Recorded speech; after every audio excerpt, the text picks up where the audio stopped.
ai gọi ông.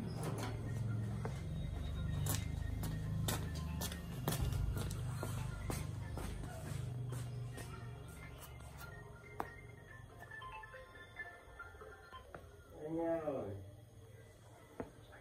Ơi. Rồi, chiều anh trở ra nhá.